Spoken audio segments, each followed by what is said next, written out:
The two resistors are connected in series.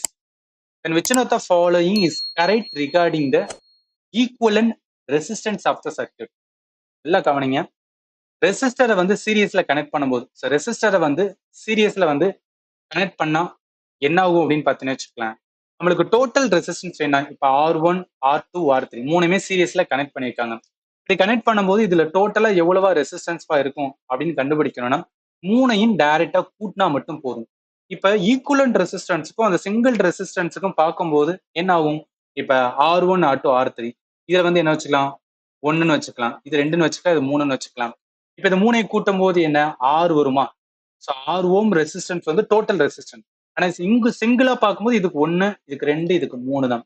அப்போ overall பார்க்கும்போது அந்த நார்மலா தனியா பார்க்கறத விட என்ன இருக்கும்? எப்போதும் ஹையா தான் இருக்கும். ஏன்னா மூணையும் கூட்ட தானே போறோம்.